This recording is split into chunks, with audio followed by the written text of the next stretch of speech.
Hi all, Mads Barncup from Kaizer Power Electronics here. This is my implementation and boxing up the 1800 watt induction heater. I have the three servo supplies, two at this side, sitting down at the bottom. I have a DC contactor connected to a foot switch to switch the induction heater on and off. There is a current shunt here for the 50 amp current meter. I will make a video about making custom scales as well, so you can always check that out if you need to do that. Let's check out the other side. The third power supply. There is a small power supply for the water pump, and then there is a power supply for the DC contactor. As you can see, the connections to the work coil, I changed those out from the original steel ones to copper plating. I put some insulation on the work coil, so I can't short circuit the work coil if I accidentally hit it with a piece of metal. And then I have over here a IKEA water reservoir. That's just like one of the cheapest lidded boxes you can find in the IKEA food department. The enclosure itself is a old Storno radio. It was this rack-mounted enclosure for mobile use to be mounted in a car. This is some IKEA breadboard for installation. Then there is a on-off switch for each power supply, a large multi-connector here, which has both the black cable is the power supply, and then the gray is just for a simple foot switch to turn it on and off. Here you can see the rack mount box, where I did a cutout for the fans, and at the back is a blowout hole for the, there's also three fans, one for each power supply. Now let's see this run. Water cooling is running. The work coil is nice and cold, so let's turn on each power supply one at a time. That's 12 volts, 24 volts, 36 volts. Now I'll push down the foot switch. See, it goes on up to 5 amps, and as I insert a load,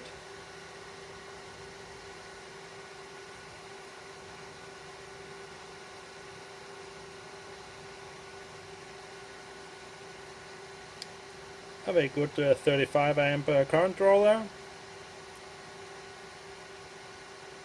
Pushing up to 40.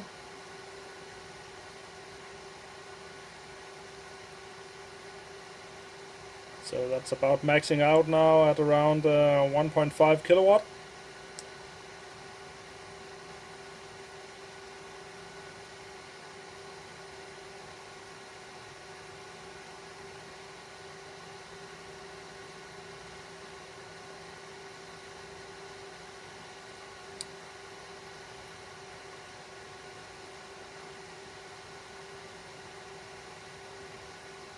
Current is all up at 45 amps now. Pushing towards 50. And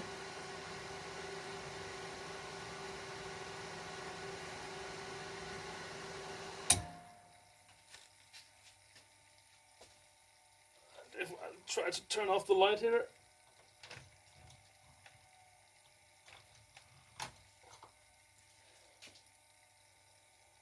I can just about see the a small glow, so let's try again.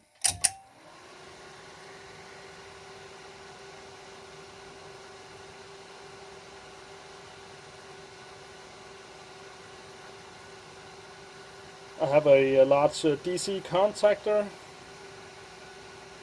switching on the load, or the induction heater itself. Now we can see it starts glowing red over on the work coil.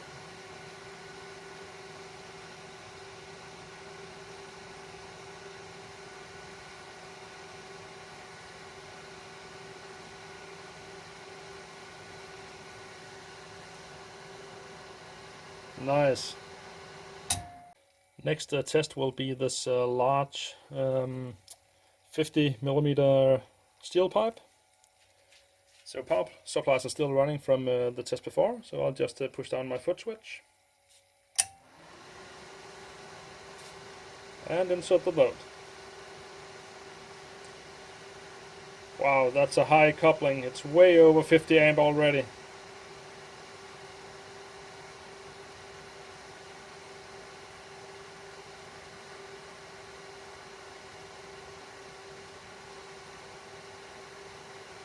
I don't even know how much power I'm pulling out of the servo supplies, not right now, because the current meter is way over the edge. There's some heavy smoke from this piece of pipe.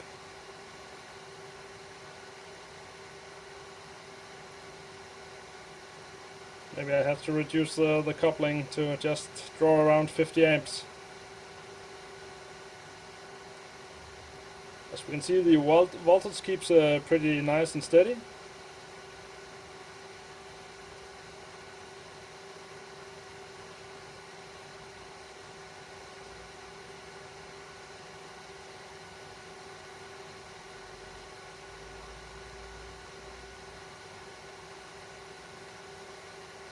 And I'm beginning to see a little glow now.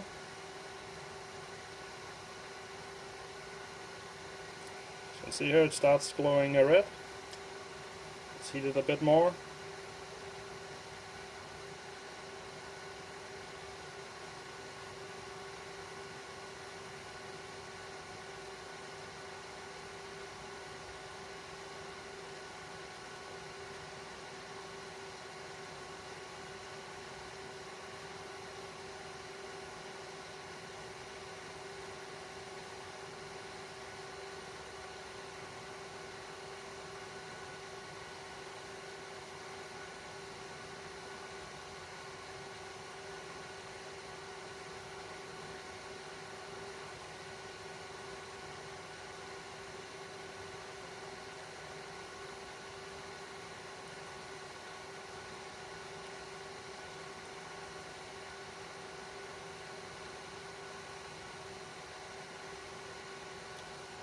Look at that nice glow.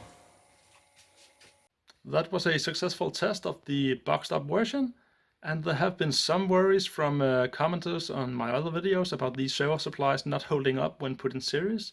So far I have not had any problems, but I will make sure to update you if I have a failure on these and try to note down how many hours of runtime I give them. So until next time, see ya.